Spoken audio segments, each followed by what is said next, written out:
702 people. That's the number of homeless in Wichita, according to last year's count. It's not illegal to be homeless in Wichita, but WPD is concerned it's causing other problems. After Factfinder heard from some living in the area near those encampments, we hear from a city council member who says she has a plan to fix the issue. Factfinder reporter Brandon Stitt has that story. An 11-year continuing problem. We've had a lot more camps. They've just been smaller. Homeless encampments taking over neighborhoods. And they have the attention of city leaders, including District 6 council member Maggie Ballard. I have a deep passion for the homeless community, the unhoused, mental health in general. So this is really, really important to me. The issues aren't isolated to Ballard's district, but the area northwest of Douglas and Seneca has become a recent problem. I don't know why it's such a popular spot, but it seems to be, and we're hoping to permanently get it cleaned up in the near future. And the plan? For a while now, we've been talking about utilizing this space right here from this back fence all the way to the river.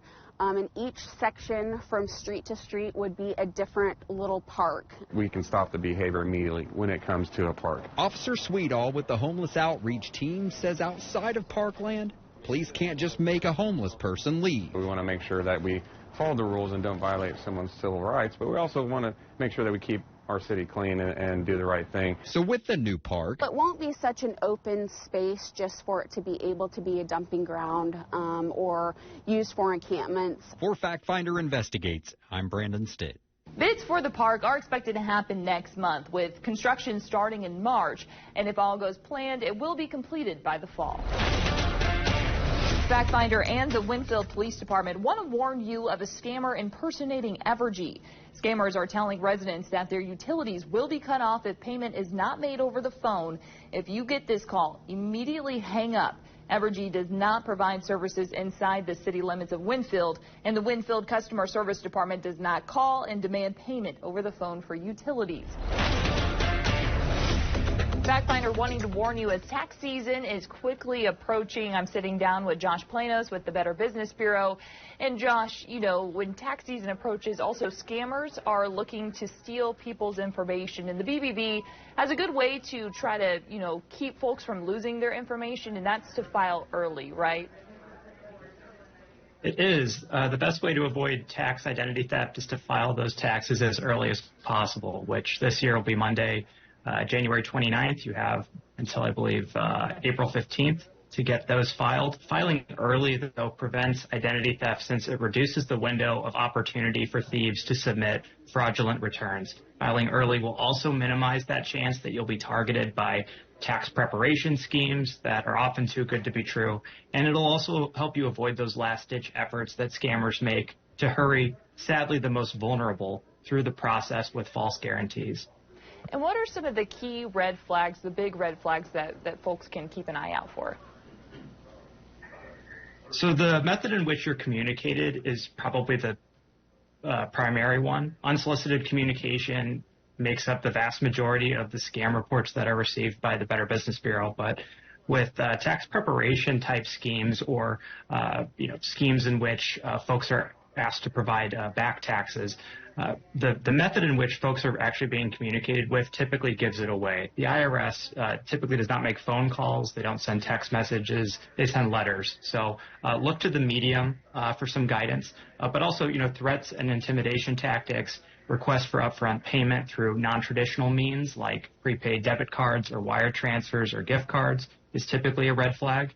And then unusual requests for personal information, particularly on the front end. So, for instance, if someone asks you for your social security number right off the bat, typically that's a sign that they might not have your best intentions in mind. And then I know a lot of folks use online tax preparers such as TurboTax, and then some do in person. So how do we know that we're picking the right avenue? Yeah, it's increasingly challenging, right, Haley? I mean, typically the URL can be just a couple letters different. And it can mean a whole lot of difference for that individual. So you want to double and triple check the URL, the email addresses that you're receiving, if they are providing, a sign up for software. Typically, it's, you can avoid a lot of these scams if you do in-person filing. I know that that's not realistic for everybody, but it is a good way to avoid some of those phishing scams that we do monitor here at the Better Business Bureau. But then doing your due diligence, right, on the person in question, on the software in question, on the opportunity in question. If it's something you've never heard of, there might be a reason for that. So doing a little bit of research into that company or that opportunity will typically result in you avoiding some of those scams that, unfortunately, a lot of folks are falling for these days.